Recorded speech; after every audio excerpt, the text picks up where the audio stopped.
Oh yes, I've bought a 2.7 Porsche Boxster.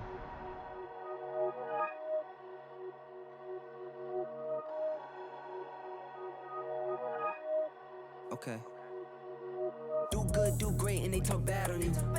No need, no face, cause they're not factual. I won't stay too long here, I'm just passing through. I might hit the bank and get a bag or two. My mama asked me why you got that cash on you. Second you switch up, they might get mad at you. No, you're not my friend, so no, I'm taxing you. You're all like my sons, I'm going dad on you. Okay, good job, get mine, no prob. Hit my line, you're irking me, I hit that woosah. No, I don't got perks on me, I sleep good on God. Spend that money, make it reappear. Ta-da, I've been getting paid. So there we are, this is a 2004 Porsche Boxster, and the Porsche Boxster isn't really a car I would have probably chosen to drive as a daily driver or even as a kind of a weekend car, but this came up so ridiculously cheap on Copart. I thought, I'm going to go for it and I'm going to take the risk. Thank the Lord when I wake. I've been sleeping like a baby cause I know my paper's straight. Another day to the grave. I get it cause I got to. I got kids I need to bang. Thank the Lord when I wake. I've been sleeping like a baby cause I know my paper's straight. Another day to the grave. I get it cause I got to. I got kids I need to bang. I've been getting paid. I've been eating good. I've been putting on some weight. If I got a problem, I just call my brother Babe. This is like a warning shot to get up. I did more than take a risk. The advert stated that the car didn't start, so I assumed the engine will spin over, and it'll be one of the common problems that the Porsche Boxsters have in terms of them not running. But it barely turns over. As you can hear, there's definitely something wrong there. Whether it's a weak starter motor, or whether it's not engaged in the flywheel properly, or whether there's something major wrong with the engine, I honestly don't know. I didn't really delve in too much depth to try and find out what the problem is until now. So what we're going to do is we're now going to get on and take a look around the car and see what's actually wrong with it. Okay, so if we start at the front, you can see obviously the front bumper's missing, the headlight is cracked, headlight is broken, and there's the bits of these corner trims are missing. There's an air intake missing from here.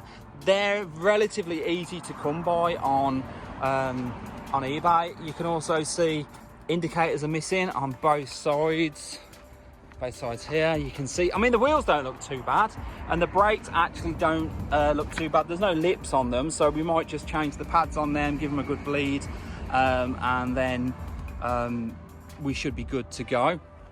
If you look at the back, you can see the back wheel, something is not right there, and I know exactly what isn't right with that, and I'll show you. So you can see the rear arm, if the sun's not getting it, so you can see the rear arm is snapped. Now I've got a rear arm, I'm going to put it on. So if we move to the back, you can see it's got a broken rear light that needs to be replaced. Again, these parts are readily available on eBay. And as we move around, you can see the rear bumper's missing. I think there might be some trim missing here. You can also see, if we move in here, the U-pipe's missing on the exhaust. The oxygen sensor's missing that comes up, and there's a plug up in here that it plugs into. Obviously, rear bumper's missing. We've got the bumper bar, and it looks relatively straight, so I don't know whether or not somebody was starting to strip this for parts, or whether they were putting it back together. I have no idea. The rear spoiler's missing. I don't even know if that mechanism works, because every time I plug the battery in, the alarm goes off. Rear light's missing on the driver's side. Again, we've got this trim here, and I think this is the bit of trim that's missing on the other side. If we move down the driver's side, you can see it's fairly straight, but I don't know whether you can see, this is the damage, and this is why it was written off. I don't know why it's sat since 2018. Hopefully it's not because the engine's blown up, and you can see the wheels on this side, and the brakes again just need a good overhaul. I might change the wheels. I'm definitely going to change the suspension on the car. And let's move in to the inside of the car. So as we move on to the inside, as you can see, it's just a bit dirty, maybe a little bit faded, maybe it just needs a good clean. Now, one of the issues I have found is that this window doesn't go up and down, and there's a reason for that. If I can just show you, the glass isn't even connected to the motor, so I don't know what's going on there. So I need to take this door card off and take a look. Even when you plug the battery in, the releases don't work, obviously, because the cables have been cut. Seatbelt seems to be okay, but these seats generally seem to be in really good condition, and although this is a little bit worn here, I think we can bring these back to life. Or again, they're so readily available on eBay, we can just swap them out.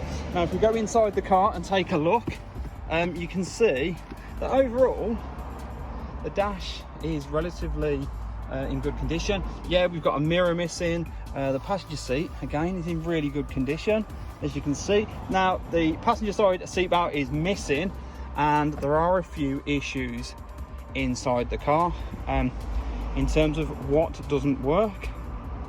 Now the gear selector seems to be okay. The handbrake, well, there's nothing. So the gear selector seems to be okay. Now the clutch pedal is up at the moment, but the other day I pushed it down and look, it goes straight to the floor. So that isn't connected in any way. Now the brakes, they go all the way to the floor, and I've just pumped brake fluid all over my drive. I'm pretty sure there's a hole in one of the brake pipes. It was just too soft. So as predicted, as you can see underneath, this pipe here is split, hence why there's brake fluid all over the drive. So when I was putting my foot down to the floor, this is where the brake fluid was going. Relatively easy fix to do, and we'll get on and do that in a later video. There's bits of trim that are off down here, look. That door card is in really good condition. So inside I'm really happy with it. I mean, it's clean, it's tidy, and at the end of the day, it's a 77,000 mile Porsche Boxster 2.7 5-speed manual, and I got it for a steal. So if we quickly take a look at the roof, it doesn't seem too bad for its age. Now it's a glass rear window. Now I don't know whether or not that's standard or whether it's an upgrade, I don't know. There is some damage to the roof, and the roof is faded, and there's some kind of rips, and it's a bit worn. So I don't know whether or not we're just going to replace it, get rid of it and replace it. I know I'm not putting hard top on it because I think they're absolutely ugly with a hard top. So let's take a look at the engine bay and underneath. Okay, so to get to the engine bay, what I'm going to do is I'm going to take the roof off. Now the roof comes off really easy. It's kind of well, it does on this. It's 3 bolts either side and it lifts out. Now any other Boxster has got all the motors in the back. This has had them taken out. Again, I don't know whether or not they were stripping it or what was going on with this car. I just don't know. So we take this cover off, we take these 6 bolts out, and we'll lift the roof off.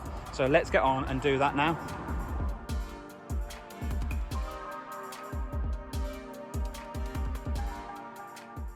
So there we are, the roof's off. Now we're just going to lift the engine cover off, and you'll get access to the top of the engine. There we are, look. So as you can see, that is a 2.7 228 brake horsepower flat 6 Boxster engine. Now it's not particularly quick. 0 to 60 is around 6.5 seconds because it is a 5-speed manual, but this car cost me only £2,500. That's right, that's how ridiculously cheap this is.